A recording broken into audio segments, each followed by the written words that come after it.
Saudara-saudara yang dikasihi Tuhan, kita diutus untuk menjadi duta Kristus di dunia ini. Pengutusan bukanlah tugas yang mudah, sebab ia bukan pekerjaan yang kita mau, bukan juga pekerjaan yang kita suka, dan juga bukan pekerjaan yang kita mampu. Alkitab mulai dari Perjanjian Lama bercerita tentang tugas pengutusan hamba-hamba Tuhan. Kita masih ingat Musa ketika dipanggil Tuhan memimpin orang Israel keluar dari tanah perbudakan. Ia merasa tidak mampu, ia tidak fasih lidah, dan ia tidak mau. Tetapi kalau Tuhan sudah memanggil, mengutus, maka Tuhan akan memperlengkapi. Melalui jalan yang sulit, jalan yang tidak mudah, seseorang yang diutus berjalan bersama dengan Tuhan. Di dalam Perjanjian Baru kita mengenal Rasul Paulus melaksanakan tugas pengutusan. Dan acap kali dalam tugas pengutusan, rencana yang sudah tersusun rapi mesti berubah ketika Allah menghendaki lain di dalam kehidupannya. Kita masih ingat ketika Paulus di Troas hendak melanjutkan perjalanan pekabaran Injil ke Bitania, lalu Tuhan memanggil Paulus ke Makedonia, sebuah tempat yang begitu jauh, melintasi lautan hampir 378 km. Dan ketika ia tiba di Makedonia, kota pertama yang dikunjunginya adalah kota Filipi. Yang ia alami di sana bukanlah sambutan yang melegakan, bukanlah sambutan yang menyenangkan. Ia mengalami aniaya, ia mengalami penderitaan, ia disiksa, bahkan dijebloskan ke dalam penjara tanpa melalui proses pengadilan. Padahal Paulus adalah seorang warga negara Roma.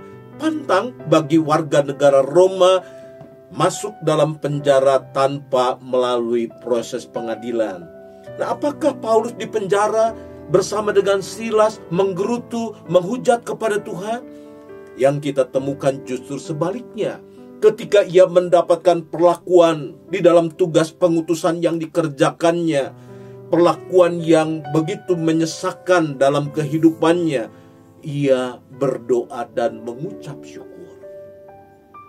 Apa yang terjadi? Gempa membongkar penjara di kota Filipi, membongkar pasungan pada kakinya, belenggu pada tangannya, dan sebenarnya itu adalah kesempatan bagi Paulus dan Silas untuk melarikan diri. Tetapi apakah Paulus dan Silas melarikan diri? Tidak. Alkitab mengatakan justru Paulus menyelamatkan kepala penjara di kota Filipi yang hendak bunuh diri. Kepala penjara merasa panik oleh karena tahanan utama ia pikirkan akan lari dari tempat itu.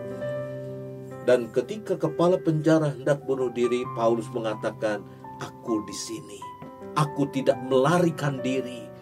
Saudara-saudara yang dikasihi Tuhan, kepala penjara itu sekarang tersadar. Ia bukan berhadapan dengan seorang penjahat. Ia bukan berhadapan dengan seorang yang begitu mengerikan dan menakutkan. Tetapi ia berhadapan dengan sosok yang begitu agung, sosok yang begitu mulia. Dan oleh karena itu ia menundukkan hatinya dan bertanya, apa yang mesti aku lakukan? Saudara-saudara yang dikasihi Tuhan, seorang utusan, ketika diutus ia harus menjadi duta Kristus. Sebagaimana Kristus merespon penderitaan bukan dengan caci maki. Sebagaimana Kristus merespon penyalibannya bukan dengan sumpah serapah, tetapi dengan kasih dan pengampunan. Dan itulah juga yang dilakukan oleh Rasul Paulus dan Silas. Sebagaimana kita bisa baca dalam Kisah Para Rasul pasal 16. Merespon perlakuan-perlakuan yang menyesakkan dalam kehidupannya dengan doa dan ucapan syukur, dengan doa dan pujian. Dan ketika ada kesempatan untuk lari dari penderitaan, ia tidak lari, tetapi ia tetap di sana, sebab ia diutus bukan untuk melarikan diri, tetapi diutus untuk menyelamatkan jiwa yang binasa. Saudara-saudara yang dikasihi Tuhan, kita semua diutus menjadi duta Kristus.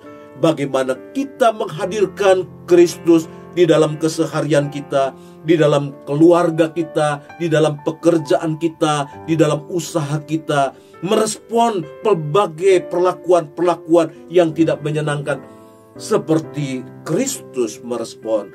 Maka disitulah kita sedang menjadi duta, wakil Kristus, manifestasi Kristus di dunia ini. Tuhan memberkati kita.